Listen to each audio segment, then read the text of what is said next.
basically, like first things I do before I even look at technicals or charts or anything is, I'm going to go to Forex Factory and just kind of see like, hey, like fundamentally, like what's going on this week. So anyone that's not familiar with this, basically you have different scheduled news events that come out, like once a month or, every so often. Most of these like yellow folders, like are not impactful. They just kind of like, they're just like small little, like little ripples in the water, basically, like something that's like a red folder, like this will be like a wave, like a big wave, basically. So just, one, you always want to be aware of like, just, you should always be aware of the news that's going to come, there's breaking news that comes out all the time, but like these are scheduled news releases. So everyone knows about them. You should be anticipating them. Something like a rate statement, anything to do with like interest rates or unemployment, GDP numbers, like things like that are definitely going to be impactful. So sometimes you have like orange folders that can be impactful as well. So, like, for example, if there's a speech, it may not be like a high level member of Congress or the government or whatever, the monetary committee. But, if they say something significant, then, it's something to be paid attention to as well. So always be aware of that. Bank of Canada rate statement, that'll be interesting. GBP, monetary policy report hearings. So yeah, really like this week is pretty light as far as news goes. There's USD news, PPI. I don't know whose mic that is, but it's echoing. But yeah, last week was important. Like last week was good. Like fundamentally was good. We had NFP, like there was just a good amount of news last week. So, it was a good week. I don't like to trade on weeks where there's not much news. But yeah, so, excuse me. Yeah, so that's pretty much, you have quantitative easing and quantitative tapering, right? So easing is exactly how it sounds. It's easing like problems, easing things. So it's, recently, obviously, there's been a lot of like, things with the pandemic and, inflation overall. So, we printed a lot of money. We've been easing the markets, easing everything. Like, hey, I'm going to print all this money. Here's a stimulus bill. Here's just your stimulus checks. Here's, a $1 trillion infrastructure package. Here's, we're just printing a lot of money and handing it out basically. So, but every action has an equal and opposite reaction, right? So, we can't do this forever. The dollar will inflate too much. There's going to be, long lasting effects like from what we're doing. So we're trying to kind of reverse that now and follow some tapering policy. So basically, we're going to print less money. We're going to raise interest rates. We're going to pretty much do the opposite of what we've been doing. So, it's pretty much the dollar. If you look directly at the chart, you can see over the last, where's USD here, Jeff? Oh, right there. So if you look at the dollar, for example, over the yo, AD, can you hear my mic, bro? On my back. You're good. Yeah, so if you look at the dollar over the last couple of years, like we've really lost an extreme amount of value. We lost we're at like a 1-to-1 ratio against the Swiss franc, and now at this point, we're at 90, like 10% of the value of the dollar has been lost in like the past year and a half, 2 years. So that's why things are getting so expensive. That's why that's pretty much what it is. So the more we inflate our dollar, obviously, like the less purchasing power we have. Everyday goods go up, more expensive, used cars, whatever have you, whatever it's going to be is just going to make our dollar worth less. So, we're trying to combat that a bit. So, I mean, it's hard. It's not like, I'm not going to sit here and act like, monetary policy is easy. There's going to be, consequences for everything. So, at this point, but like if we tip the scales too far into one direction, then obviously that's not good. So yeah, we should see, basically, so Jerome Powell is the head of the Federal Reserve, right? So he pretty much is like the face of the Federal Reserve, and in his words, he said, if we get one more sufficient jobs report, then we're going to start the tapering. But that's pretty much, I don't have much to say about US 30. There's not much news coming out this week and stuff. So like, I don't expect it to make big moves. And if it does, it'll probably, revisit these lows. And then, probably just continue consolidating, honestly, this week, but we'll see. Actually, there's not much that I actually want to trade right now. Actually, JUR 30 is pretty good. So if we go to H4 and JUR 30, I mean, we've been in this consolidation for a while, but there's actually some pretty clean supply right here. So we had this first supply that it made, wicked out of it. And then, what up? Then we had this other supply here that we just tapped into earlier today. So I'm kind of just watching it, but this could actually be a good little trade. I think maybe for like London session, if we can, I want to see it actually just like fill in this little gap that it made. It may or may not, but if it fills this gap, I think this is a pretty good area to sell it out. This is the last lower high, higher low that I just broke, and then made like a lower high here. So I'm just watching that.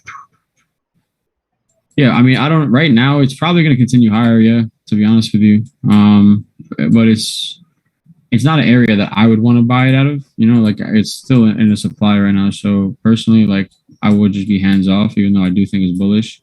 I would much rather wait for it to like clear this area and then possibly like retest it and then go higher. The next target would probably be like up here somewhere, like 1832. No, higher than that, bro. Nah, it's short term, man. 1900, bro. Swing traders. What are you gonna wait 3 weeks for this fucking trade? Like, yeah, bro. Get the fuck out of here, bro. I'm a scalper, bro. I'll take that quick 100 and be out. Yeah, I feel that. NASDAQ. I mean, there's not much to be said about NASDAQ, honestly. I think it's going to drop, but it's just in such a weird place. I got stopped on that the other day. Yeah, I kind of, I told you guys, I had a feeling like it was just going to go higher, but. Yeah, whatever. It was a small position. Yeah, it's fine. I think USD CHF is actually a buy. I think this area that it's in is not good. I don't think it's going lower. No? No.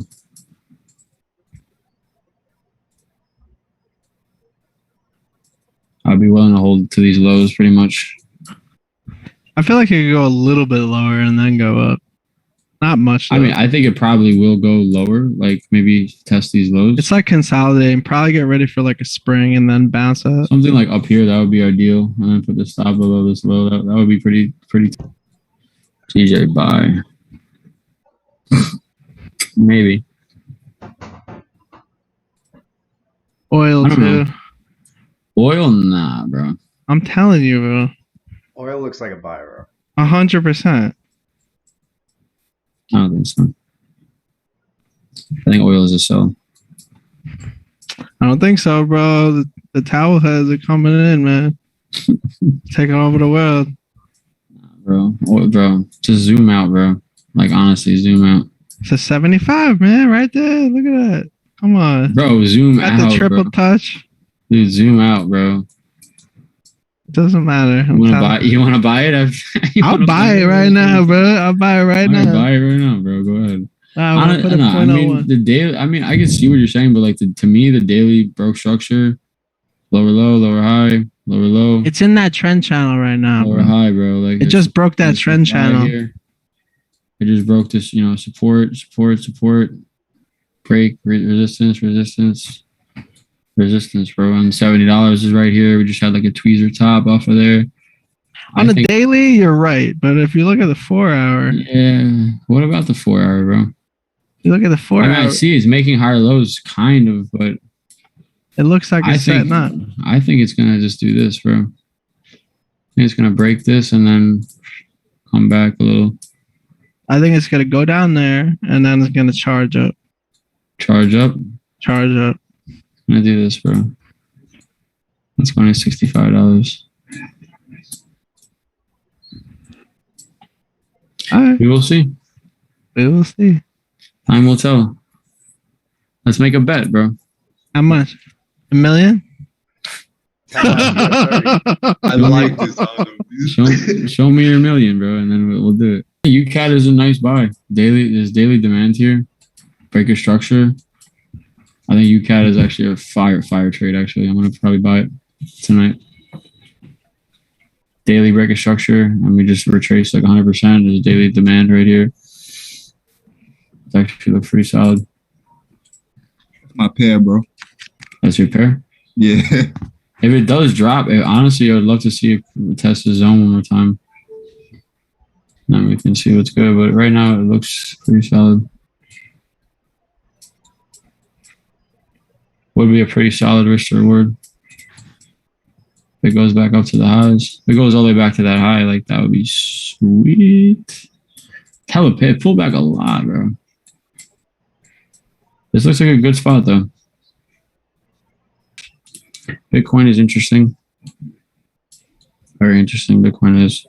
I don't really know what to say about it right now, but it's definitely bullish as fuck. Hell yeah. But it needs to pull back. It needs to pull back sharply, bro.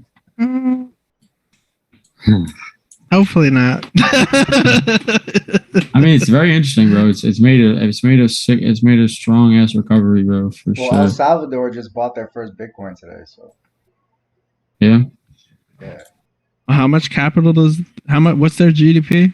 I couldn't fucking tell you. Like $10. It's like $1.380. It's like whatever a demo account starts at. Something like that. How many pupusas they making? It's it's definitely, I don't know. Bitcoin's bullish. I have nothing to say about it, but I wouldn't buy it at this point.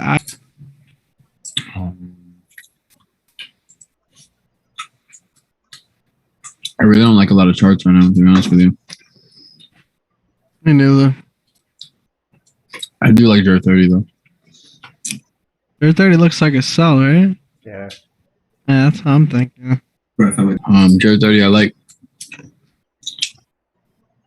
Gold I kind of like, but not as much. There's a little bit of demand here. I don't really like, EJ I don't really like.